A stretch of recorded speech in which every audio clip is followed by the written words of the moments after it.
बिस्मिल्लाहिर्रहमानिर्रहीम। अस्सलाम वालेकुम डियर स्टूडेंट्स, मैं हूं मोहम्मद साजिद। आप देख रहे हैं college math academy. Dear student, हम यहां देखते हैं कि वेक्टर का जो सेट है वो हमारे पास एल आई है या एल डी है। अब स्टूडेंट देखें, लेट करें वी भी है वेक्टर स्पेस है ऑफ डिमेंशन एन। जो वेक्टर स्पेस है उसकी डिमेंशन हमारे पास एन है। Then any subset which contains more than n vector, यानी इस वेक्टर स्पेस का कोई भी सबसेट जो डायमेंशन एन आ रहा है इससे ज़्यादा वेक्टर आ जाएंगे, वो वेक्टर हमारे पास क्या हो एल डी बन जाएंगे। डायमेंशन से ज़्यादा जब भी वेक्टर हमारे पास बनेंगे वो हमेशा क्या होते हैं, एल डी होते हैं। And which contain n vectors, और ऐसा सबसेट जो डायमेंशन जितने एन डायमेंशन उतने ही सबसेट हो जो सबसेट हो उसके अंदर वेक्टर होंगे, तो वो एल डी भी हो सकते हैं और एल आई भी हो सकते हैं। एग्जांपल ले लेते हैं स्टूडेंट्स हम, कि यहाँ लेट करें कि हमारे पास ये वेक्टर स्पेस जो है वो ये वाली है। वेक्टर स्पेस हमारे पास आर स्क्वायर है। अब इसका सबसेट जो होगा उसके अंदर अगर 2 से ज़्यादा वेक्टर आ जाएंगे तो वो हमारे पास एल डी हो जाएंगे। अगर ये हमारे पास सबसेट इसका ले लेते हैं, अगर ये वाला इसके अंदर सबसेट में अगर ये वेक्टर ले लेता हूँ 0 1 2 0 1 5। अब स्टूडेंट ये हमारे पास इससे डायमेंशन 2 से लेकर 2 वेक्टर बन गए। ये हमारे पास क्या होंगे, एल डी वैक्टर्स होंगे। डायमेंशन जितनी होगी उससे ज़्यादा वेक्टर अगर सब सेट के अंदर आ जाते हैं तो वो हमारे पास एल डी वैक्टर्स होंगे। और स्टूडेंट यहाँ देखें और कहा यह है कि अगर डायमेंशन के बराबर वेक्टर आए वो एल डी भी हो सकते हैं और एल आई भी हो सकते हैं। लेट करें कि हमारे पास ये वेक्टर्स हैं, जो सेट है उसके अंदर ये वेक्टर है 0 1 और 1 0। ये हमारे पास 2 वेक्टर्स हैं, ये 2 डायमेंशन भी 2 है, वेक्टर्स भी 2 हैं। ये हमारे पास एल आई वेक्टर्स हैं। लेकिन अगर स्टूडेंट ये देखें, अगर इसका एक और सबसेट S1 में ले लेता हूँ, अगर वो सबसेट देखें, अगर मैं उसके अंदर 0 1 और 0 0 अगर ये वाला सबसेट में ले लेता हूँ, अब भी डायमेंशन के बराबर वेक्टर हैं, लेकिन ये वेक्टर हमारे पास एल डी हो गए। ये वेक्टर एल डी हैं और ये वाले एल आई हैं।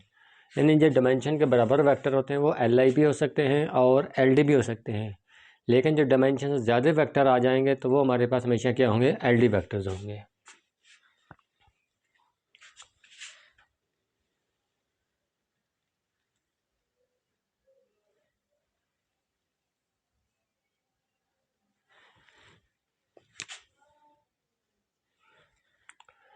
अगले स्टूडेंट्स हमारे पास है कि any subset of vector spaces L I या एल डी। वेक्टर स्पेस का जो भी आप सबसेट लेंगे या तो एल आई होगा या एल डी होगा हमारे पास। आगे हमारे पास है इफ़ अगर matrix in echelon form has at least 1 0 row, फिर वेक्टर हमारे पास एल डी होंगे। यानी वेक्टर को जब हम मैट्रिक्स फॉर्म में लिखेंगे और उस मैट्रिक्स के जब हम एचलन फॉर्म बनाएंगे उसके अंदर हमें 0 रो मिल जाती है, एक पूरी रो हमें 0 मिल जाती है, तो फिर वो जो वेक्टर होंगे वो एल डी होंगे। यानी इस फॉर्म में स्टूडेंट देखें, अगर हमारे पास इस तरह का एचलन फॉर्म अगर मिल जाती है हमें, यहाँ ले लेते हैं 1 2 0 0, इस तरह स्टूडेंट अगर हमें कोई एचलन फॉर्म, ये हमारे पास एक एचलन फॉर्म है, अगर ये देखेंगे कि 0 रो मिल गई है तो फिर वेक्टर जो होंगे हमारे पास एल डी होंगे। एचलन फॉर्म में अगर इस फॉर्म में वेक्टर आपको मिलते हैं।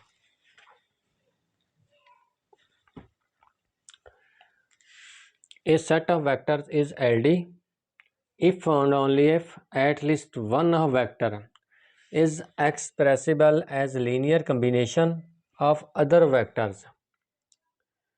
इस वेक्टर का आपको एक सेट दिया जाएगा, वेक्टर का जो सेट दिया जाएगा उनमें से अगर कम से कम एक वेक्टर बाकी जितने भी वेक्टर बच गए उनका वो लीनियर कम्बिनेशन है, या उस वेक्टर को लीनियर कम्बिनेशन के तौर पर लिखा जा सकता है बाकी वेक्टर्स के साथ, तो फिर वो जो आपको सेट दिया जाएगा वो हमारे पास क्या होगा, लीनियरली इंडिपेंडेंट सेट होगा। वो हमारे पास लीनियरली इंडिपेंडेंट सेट होगा। फिर देखिए student, A set of vectors is L D if and only if at least one of vector, यानी जितने भी वेक्टर दिए जाएंगे उनमें से अगर एक वेक्टर इज़ क्या होगा, expressible as linear combination of other vector, उस वेक्टर जो वेक्टर 1 है उसके अलावा जो वेक्टर हैं उनके साथ अगर वो लीनियर कम्बिनेशन के तौर पर लिखा जा सकता है तो फिर वेक्टर जो सेट होगा वो आपके पास LD हो जाएगा।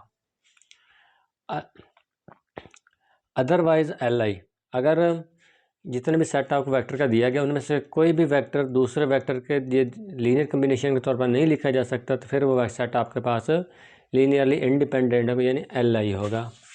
ये एग्जांपल स्टूडेंट देखें, यहाँ कलेक्ट करें कि ये सेट दिया गया, इसके अंदर n वेक्टर्स हैं हमारे पास, इस LD हो जाएगा ये वाला सेट आपके पास if one of vector is linear combination of n-1 vectors का, यानी हमारे पास n वेक्टर्स हैं, इन n-1 वेक्टर यानी इनमें से कम वेक्टर का अगर बाकी इसके अलावा ये n वेक्टर हैं, n-1 वेक्टर का अगर वो लीनियर कम्बिनेशन है कोई इनमें से कोई एक वेक्टर, तो फिर ये सेट आपके पास LD होगा। हम इसकी एक और एग्जांपल ले लेते हैं। लेट करें स्टूडेंट्स, हमारे पास जो सेट S है उसके अंदर जो वेक्टर हैं वो लेट कर लें V1 V2 V3 वेक्टर हैं। लेट करें ये 3 वेक्टर्स हैं हमारे पास। अब अगर ये तीनों वेक्टर में से कोई एक वेक्टर जो बाकी वेक्टर बच गए हैं उनका लीनियर कम्बिनेशन है तो फिर ये जो सेट आपको दिया गया ये हमारे पास LD होगा। अगर इनमें से कोई वेक्टर भी दूसरे वेक्टर का लीनियर कम्बिनेशन नहीं है इन वेक्टर तो फिर वो हमारे पास LI होगा, ये लीनियर इंडिपेंडेंट।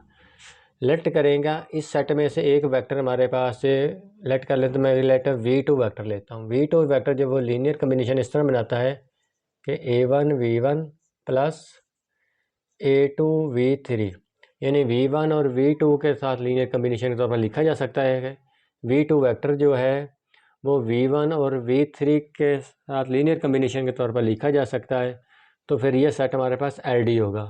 अगर इनमें से कोई वेक्टर भी इनमें से कोई एक वेक्टर भी बाकी वेक्टर जो बच गए उनके साथ लीनियर कम्बिनेशन के तौर पर नहीं लिखा जा सकता तो फिर ये सेट होगा हमारे पास LI होएगा।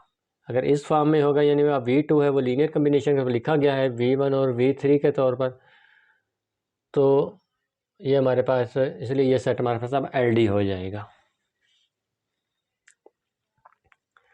आगे स्टूडेंट्स हमारे पास है ए सेट हमारे दिया गया उसके अंदर n वेक्टर्स हैं, बी ए LI, ये जो सेट हमारे पास एक LI सेट है, लीनियरली इंडिपेंडेंट सेट है ऑफ वेक्टर्स का।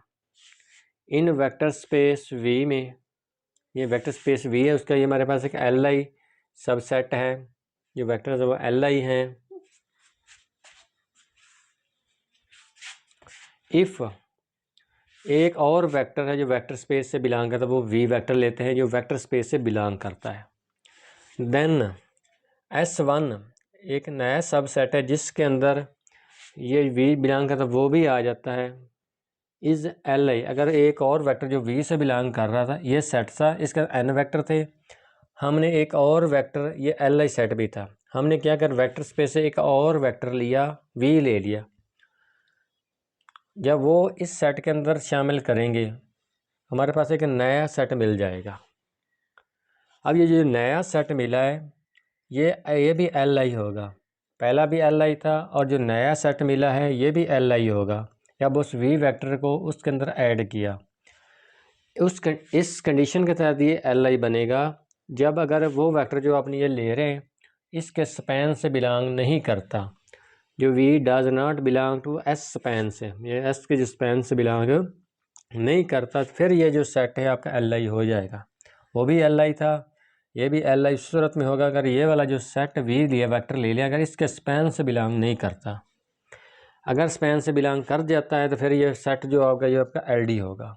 And if V belong to S generator, जो S स्पैन है उससे अगर बिलोंग कर जाता है, जो V वेक्टर आप लिया था बिलोंग कर, देन जो सेट S1 ये वाला जो सेट है S1 ये हमारे पास LD होगा।